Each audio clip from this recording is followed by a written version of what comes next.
تکلیفیں، پریشانیاں، غم دور ہوتے ہیں، جس کے واسطے وسیلے سے کی گئی دعائیں قبول ہوتی ہیں، جس کے پڑھنے سے انسان دنیا و آخرت دونوں میں کامیابی اور سرفرازی حاصل کر لیتا ہے، جس کے پڑھنے والا عابدوں، زاہدوں، ساجدوں کو پیچھے چھوڑتا ہوا ولایت کے بلند ترین مرتبے پر فائز ہو جاتا ہے، اللہ کے رازوں کو جان لیتا ہے، معرفت الہی، قرب الہی، عشق الہی سے ہوتا ہوتا دیدار الہی تک پہنچ جاتا ہے۔ ناظرین، کیا آپ جانتے ہیں کہ ایک تخت 2249 کلومیٹر کا سفر طے کر کے یمن سے یروشلم ایک لمحے میں پہنچ جاتا ہے؟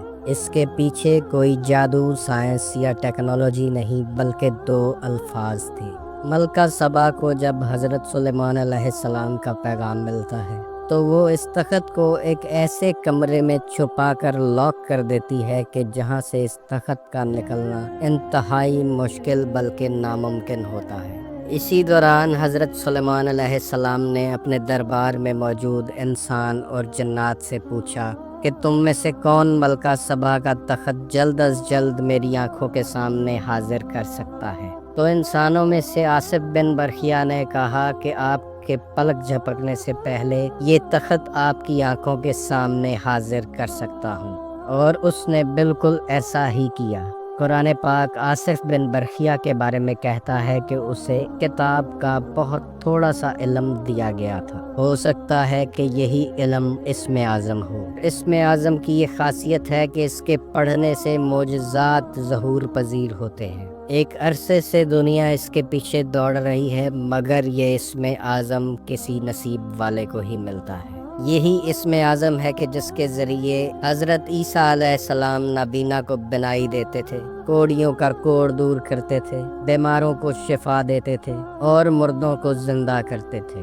آج کی اس ویڈیو میں آپ جان لیں گے کہ اللہ کے کون سے نام میں اسم اعظم چھپا ہے۔ آپ جب ویڈیو کو لائک اور شیئر کرتے ہیں تو اس سے ہمارا حوصلہ بلند ہوتا ہے۔ اس ویڈیو کو بھی لائک کیجئے گا، شیئر کیجئے گا اور چینل کو سبسکرائب کیجئے گا تاکہ آپ کا اور ہمارا رابطہ بنا رہے۔ ناظرین، اللہ کا ایک نام ذاتی ہے اور باقی 99 نام صفاتی ہیں۔ آپ اللہ کو جس نام سے بھی پکاریں، اس کی ایک خاص انرجی آپ کی روزمرہ زندگی میں آپ کے ساتھ شامل حال رہتی ہے، اور یہ اسم اعظم بھی اللہ کے ناموں میں ہی چھپا ہے۔ زیادہ تر اسم اعظم کا ذکر عاملوں، کاملوں، صوفیوں، درویشوں اور اہل علم لوگوں سے سنا ہے۔ ان کا کہنا ہے کہ یہ اسم اعظم جس شخص میں بھی سرایت کر جاتا ہے وہ بہت طاقتور انسان بن جاتا ہے اور لوگوں کی حاجات پوری کرنے کی سکت رکھتا ہے۔ دنیا کا مال و دولت اور رزق اس شخص کے پیچھے بھاگتا ہے۔ اسم اعظم کے تاریخی پس منظر کی طرف چلیں تو حدیث مبارکہ سے پتہ چلتا ہے کہ آصف بن برخیا نے جو اسم اعظم پڑھا تھا وہ یا حیو یا قیوم تھا۔ کسی شخص نے جب حضور علیہ السلام سے اسم اعظم کے بارے میں پوچھا تو آپ علیہ السلام نے فرمایا کہ اسم اعظم قرآن پاک کی سورہ بقرہ، سورہ طٰہٰ اور سورہ آل عمران میں چھپا ہے، اور اگر آپ ان سورہ مبارکہ کا مطالعہ کریں تو جو اسم اعظم نکلے گا وہ بھی یا حیو یا قیوم ہی ہے۔ پاک و ہند کے درویش اور صوفیاء لوگوں سے بھی یہی اسم اعظم منسوب ہے۔ منبع ولایت، منبع روحانیت۔ حضرت علی علیہ السلام فرماتے ہیں کہ اسم اعظم حروف مقطعات میں چھپا ہے، اور یہ حروف مقطعات ایسے حروف ہیں کہ جن کا ترجمہ یا تفسیر بالکل موجود نہیں ہے۔ علماء کرام کی ریسرچ کی طرف چلیں تو پتہ چلتا ہے کہ اللہ الصمد، ذوالجلال والاکرام، ربنا، علی حق اور یا حیو یا قیوم اسم اعظم ہیں۔ لیکن ناظرین، ایسا دیکھنے میں آیا ہے کہ لوگ 40 دن ان الفاظ کو پڑھتے رہتے ہیں، کئی طرح کے چلے اور ریاضتیں کرتے ہیں، لیکن پھر بھی وہ اس اسم اعظم کو حاصل کرنے سے محروم رہ جاتے ہیں۔ اس کی وجہ یہ ہے کہ ہم اسم اعظم کی اصل روح سے محروم ہیں۔ اللہ تعالیٰ قرآن پاک میں فرماتا ہے کہ یہ قرآن مومنین کے لیے ہدایت ہے، اور ظالم اسی قرآن سے اپنا خسارہ بڑھا لیتے ہیں۔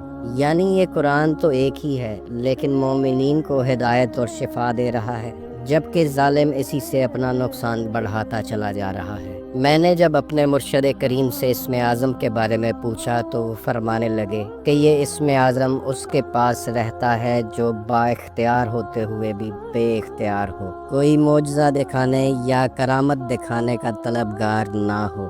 وہ شخص سکھ میں ہو یا دکھ میں، خوشی میں ہو یا غم میں، غربت میں ہو یا امیری میں، بادشاہی میں ہو یا فقیری میں، صبر و رضا کا پیکر اور راضی بارضا ہونا چاہیے، ظاہری اور باطنی طور پر ہر حال میں اللہ سے راضی ہو۔ وہ شخص دوستوں کے لیے جتنا رہبر، محسن اور شفیق ہو، دشمنوں کے لیے بھی اتنا ہی رحم کرنے والا ہونا چاہیے۔ اللہ کی مخلوق کا درد اس کے سینے میں ہو تو پھر وہ اللہ کے کسی بھی اسم سے اللہ کو پکارے تو اللہ اس کا جواب دیتا ہے۔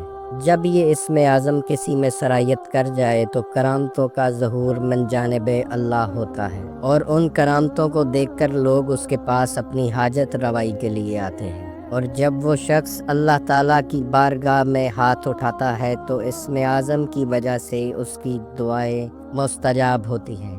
وہ اللہ کا ذکر کرتا چلا جاتا ہے اور اللہ تعالیٰ مخلوق کے درمیان اس کے ذکر کو بلند کر دیتا ہے۔ بہت سے لوگ اسم اعظم کی تلاش صرف اس لیے کرتے ہیں کہ ان کے دنیاوی مقاصد پورے ہو جائیں، ان کو عزت، دولت، شہرت اور کامیابی مل جائے۔ کچھ لوگ اسم اعظم کی تلاش اپنے دشمنوں کو گرانے کے لیے کرتے ہیں۔ تو ایک بات یاد رکھیں کہ یہ اسم اعظم اس کے پاس کبھی نہیں رہتا جو اللہ کی مخلوق کا برا چاہے۔ اسم اعظم مکمل طور پر اللہ کا نور ہے۔